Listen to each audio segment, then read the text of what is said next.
Oregon, day 3. We're at Maiden Peak Shelter. That's where I slept. CJ slept there. We had a couple guys who were upstairs. Oh, up there.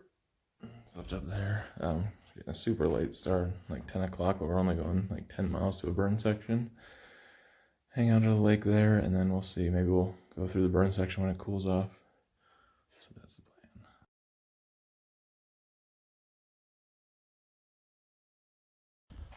Hey, so okay, we're about 7 miles out of Maiden Peak Shelter where we left this morning.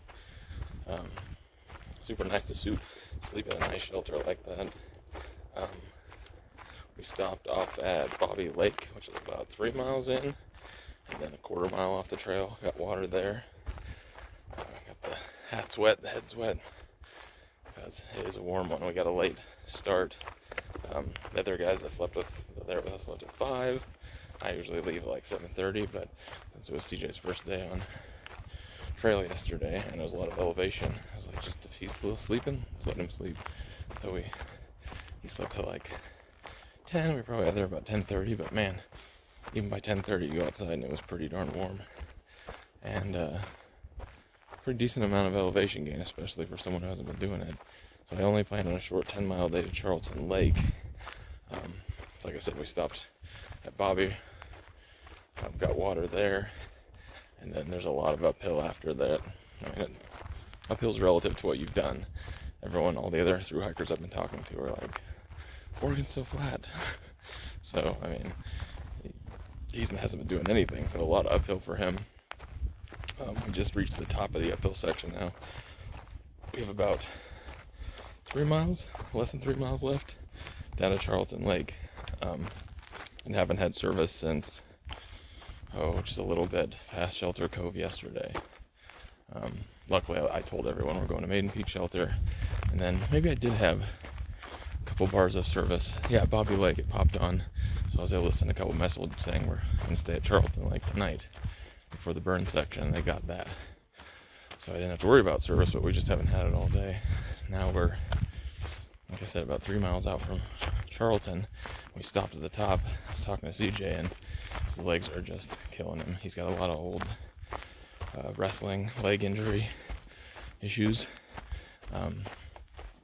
We were looking at mileage over the next 2 days. Like, the plan was to get to Elk Lake, and with the little miles we've done today, tomorrow it'd still be two 14-mile days the next 2 days. That's a lot to ask, and he's struggling with the 10. And I don't think the pain's going to go away, if it's an injury thing. It's just going to get worse if we keep pushing on it. So he's like, I don't know how I'm going to make it all the way to Elk Lake. The good thing is, Charlton Lake is really one of the last outlets where someone could come pick you up between Charlton Lake and Elk Lake, because there's nothing in between. So if we go much further than Charlton and he had to get picked up, we'd have to come back. So the hope is that we get service at Charlton, or can walk out to the road that's near Charlton and get service and contact somebody one way or the other to come and pick him up. And plenty respectable. He's done a ton of miles and a ton of uphill with a lot of weight on his back. So there's nothing wrong with 18 miles. Like, that's a lot. And sleeping on a hard wooden bench in a shelter. So hopefully we get service, or we could walk down the road a little bit to get service. See, let me show you. This is the kind of water we want to avoid having to drink. I was telling CJ today that order of water, like, obviously, if it's high up, stream water, like glacier fed, that's the best. Running like a creek or a river or a stream, that's the best. Still filter, but that still always tastes the best, better than anything you're going to get out of the tap. It might not taste better than every form of bottled water, but most. Then, if you go to like a campsite and they've got like a spigot, usually that's kind of the next. Then you're talking lake, but you want it to be a big lake and a pretty clear looking lake. Then you're looking at pond, Then you're looking at probably those little seep springs that are barely coming out of the water, or barely coming out of the ground. They just kind of make this like mucky mess. That, and then kind of like a bog. Like those are your order of how you want water. And so ponds aren't high up there as far as taste. I did find some like Gatorade power drops or whatever. Cause I've been using the Zip Fizz and just not liking any of the flavors. But at Shelter Cove, I found this liquid you squirt in, and it's got caffeine and it's got a bunch of vitamins and electrolytes and whatever.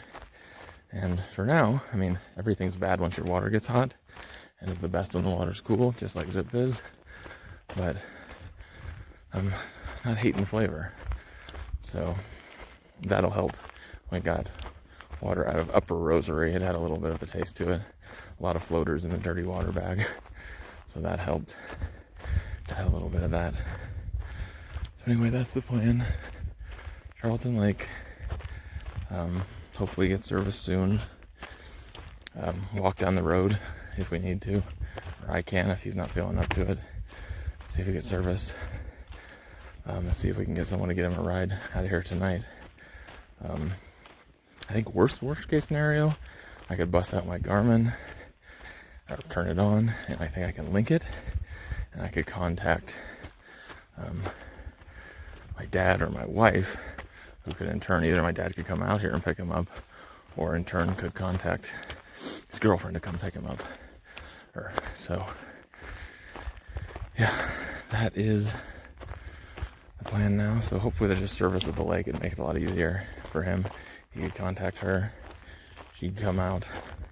If I have service, I can kind of contact my family, let them know what's up, and then kind of get a rough plan, because my dad wanted to jump on at Elk Lake.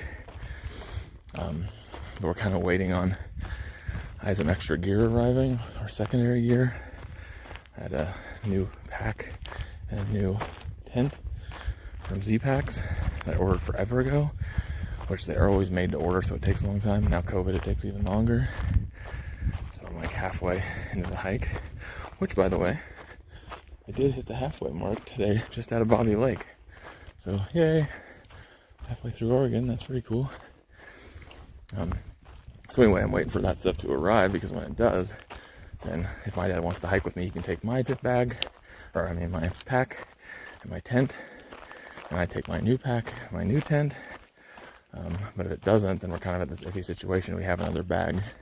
My mom has another bag. I don't know if it was her pack. I don't know why I keep saying bag. Pack that I might be able to fit all my stuff in. So my thought was that maybe they would come and pick me up at Elk Lake, either tomorrow or Monday, depending on when I get there and depending on the picking up CJ situation, and then bring me back to their place, take a day there, help Dad get all his stuff organized, and then when my mom's off work at night, maybe she could run us out to Elk Lake, drop us off after work. We could hike out to a campsite and spend the night, and then do the next 4 to 5 days through the sister's area, which he wants to do. So but I have to have service to run all that by him. I know there is service at Elk Lake, so worst case scenario, I could work it all out when I'm there. But we need some kind of service to help CJ out, because there's no way he's going to be able to make it to Elk Lake. So anyway, that's the plan. Let's hope for service. Okay, this is the weirdest thing. I think I just saw a ferret running across one of these logs. I don't know what else it would have been. It was long and skinny. Kind of had a bound to it. I don't think there's any way I'm going to see it again, but that was crazy. Recording just in case it pops out. At first I thought it was a cat. Like a house cat. Dang it.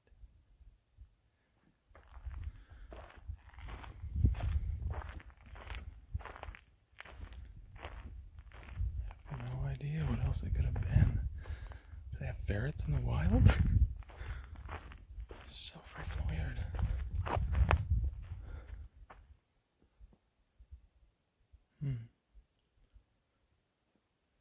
I'm scared like I'll turn off the camera and then I'll see him again, but Even if I catch him on camera, you probably won't see him. That was crazy. So anyway, we'd come into a little bit of signal, so I was able to contact my dad and let him know that CJ needs a pickup. They're doing a garage sale this weekend at my grandma's house, so I can't really break away right now. So when we get to the lake, I'll see if CJ has signal too. We can contact his girlfriend. If not, then I can probably do it through my phone. If for some reason there's not signal down at the lake, I can hike back up here where I had signal and contact her. I'm just a little bit worried about her finding the road. Like, the main highway is fine, but then there's a cutoff off Highway 58 that comes up between Waldo Lake and the PCT. And I don't remember, some of it's paved, but it might turn into gravel. I can't remember, and it's quite a ways up here. So maybe she'd be fine finding it. Maybe it'd come up right on Google Maps real easy. I'm not sure. I don't have enough service to check that. That wouldn't be a problem, but if not, I'd feel better. My dad's been up here 1,000 times. I feel better about him doing it, especially at night, than have her try and get lost and we don't know what to do, and she doesn't have service and we don't have service, and yeah, just weird. So we will see how it works out, but good news is at least we know there is service around here. I mean, at least enough for me to text back and forth, so that's good. Okay, I think it's like about 1.5 miles left.